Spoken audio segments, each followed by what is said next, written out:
সমস্ত প্রশংসা ও তারিফ সেই মহান রব্বুল আলামিনের জন্য, যে মহান রব্বুল আলামিন আপনাকে আমাকে ভালোবেসে এই কোরআনুল কারীমের মজলিসে আসার এবং কোরআন ও হাদিসের কথা শোনার তৌফিক দান করেছেন।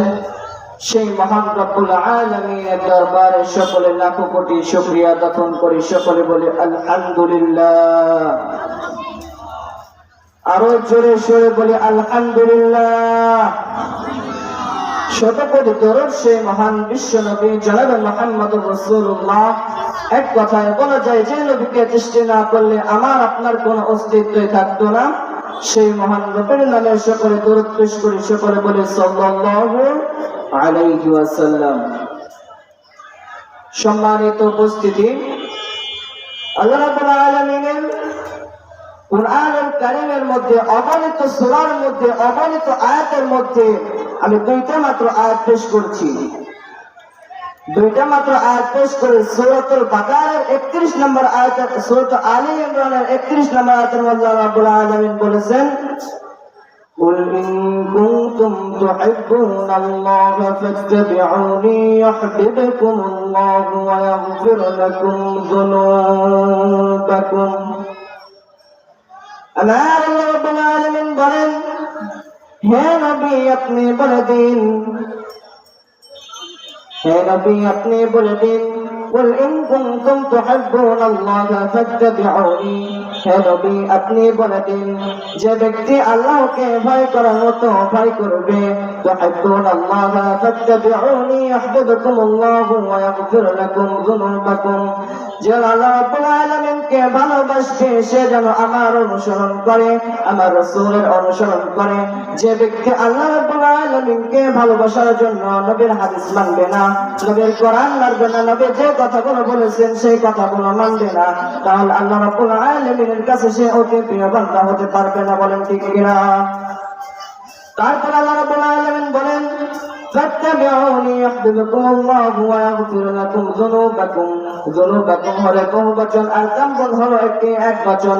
আল্লাহ রাব্বুল আলামিন বলেছেন, যে ব্যক্তি ক্ষমা চাওয়ার মতো চাইবে, আল্লাহ রাব্বুল আলামিন যুনুবাকুম বহুবচন এটা বলেছেন।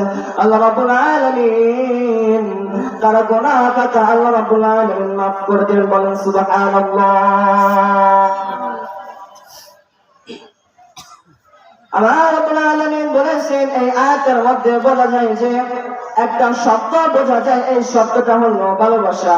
এই ভালোবাসার মধ্যে আল্লাহ রাব্বুল আলামিন এই আয়াতের মধ্যে পেশ করেছেন, এই আয়াতের মধ্যে উল্লেখ করেছেন, এই আয়াতের মধ্যে রয়েছে ভালোবাসা নামে একটা শব্দ।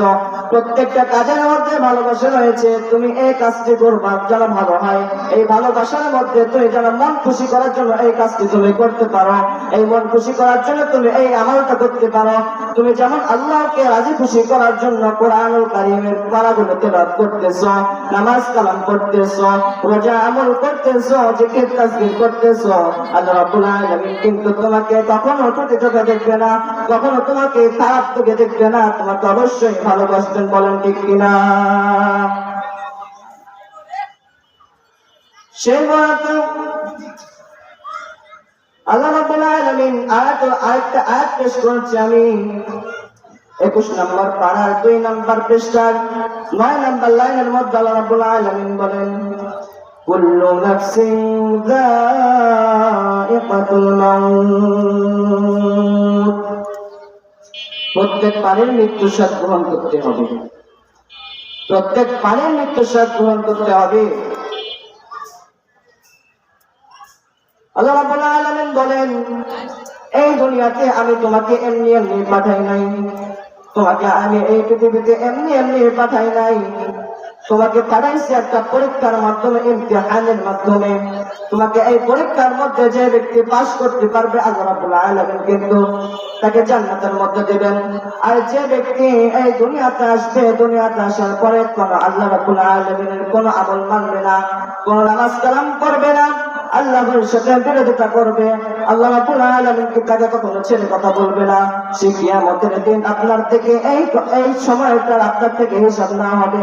তুমি এই আমল কি করেছো, তোমাকে আল্লাহ রাব্বুল আলামিন তোমাকে এই আমল করার কথা বলা হয়েছে, তুমি তো এই আমলটা করো নাই, তুমি এই আমলটা কখনোই করো নাই।